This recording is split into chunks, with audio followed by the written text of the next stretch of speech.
Assalamualaikum warahmatullahi wabarakatuh. Segala puji bagi Allah yang telah menciptakan manusia dengan sebaik-baik ciptaannya. Jemaah yang dirahmati Allah, pada kesempatan kali ini kita akan membahas mengenai fenomena LGBT yang banyak dibicarakan di zaman sekarang.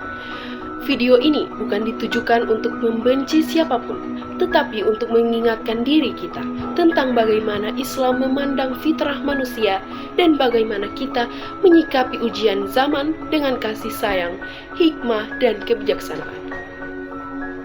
Jemaah sekalian, Allah telah menjelaskan dalam Al-Quran, Quran Surat Ar-Rum ayat 21, yang berbunyi, dan di antara tanda-tanda kekuasaannya ialah Dia menciptakan untukmu pasangan dari jenismu sendiri, agar kamu cenderung dan merasa tentram kepadanya. Ayat ini menegaskan bahwa Allah menciptakan laki-laki dan perempuan dan menjadikan keduanya pasangan yang saling melengkapi. Inilah fitrah yang Allah tetapkan. Ketika fitrah dijaga, maka ketenangan hidup akan muncul. Sebaliknya, jika fitrah diubah, akan muncul kegelisahan dan kerusakan. Islam dengan jelas melarang hubungan sesama jenis, sebagaimana disebutkan dalam kisah Nabi Lut alaihi salam. Allah berfirman, "Mengapa kamu mendatangi laki-laki untuk memenuhi nafsu, bukan kepada wanita?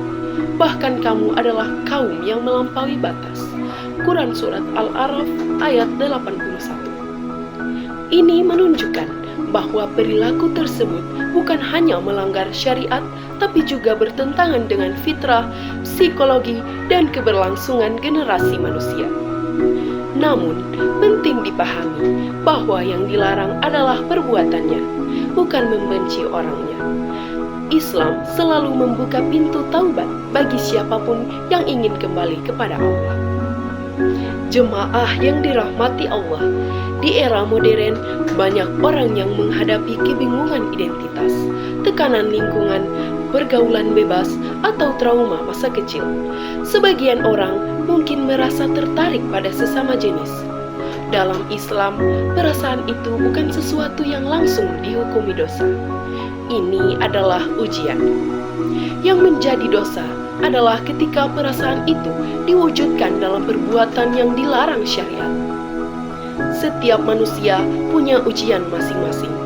Ada yang diuji hawa nafsu, ada yang diuji amarah, ada yang diuji dengan kecenderungan tertentu.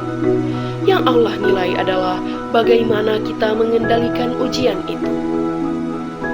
Islam tidak hanya melarang, tetapi juga memberi jalan keluar. Ada beberapa langkah yang diajarkan oleh Islam. Yang pertama, menguatkan hubungan dengan Allah. Berbanyak doa, baca Al-Quran, dan memohon agar hati dijaga dari godaan. Hati manusia sangat mudah berubah, dan hanya Allah lah yang mampu meneguhkannya. Yang kedua, menjauhi lingkungan yang membawa kepada maksiat. Lingkungan sangat memengaruhi pola pikir. Bergaul dengan orang yang soleh dan lingkungan yang baik bisa menjadi benteng diri. Yang ketiga, menguatkan identitas diri. Laki-laki dihormati dengan sifat kelakiannya, perempuan dimuliakan dengan sifat kewanitaannya. Ketika identitas dijaga, maka fitrah akan lebih mudah terpelihara. Yang keempat, mengisi waktu dengan kegiatan positif seperti berolahraga, belajar, bekerja, dan aktivitas sosial, membantu menjauhkan diri dari pikiran negatif dan godaan syahwat. Yang kelima, menikah bila sudah mampu. Pernikahan adalah solusi yang paling kuat untuk menjaga kehormatan. Jika belum mampu, Rasulullah SAW memberikan nasihat untuk berpuasa guna menahan hawa nafsu. Jamaah sekalian, sikap kita terhadap saudara-saudara yang menghadapi kecenderungan LGBT haruslah penuh hikmah dan kasih sayang.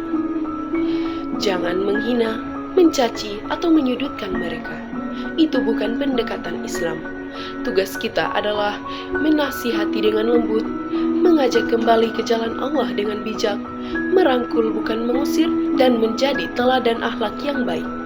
karena Nabi Muhammad SAW diutus bukan untuk mencela manusia, tetapi untuk menyempurnakan akhlak dan membawa rahmat bagi seluruh alam. Walaupun Islam mengajarkan kasih sayang, kita juga tidak boleh menyetujui atau mendukung perilaku yang dilarang oleh agama. Di media sosial, film, dan budaya modern, perilaku yang bertentangan dengan syariat sering ditampilkan sebagai sesuatu yang normal dan keren. Ini sangat berbahaya bagi generasi muda. Kita harus menjaga keluarga, anak-anak, dan diri kita dari pengaruh tersebut. Dengan pendidikan agama, komunikasi yang baik, dan keteladanan di rumah. Hadirin yang dirahmati Allah, kita dapat mengambil kesimpulan dari video ini.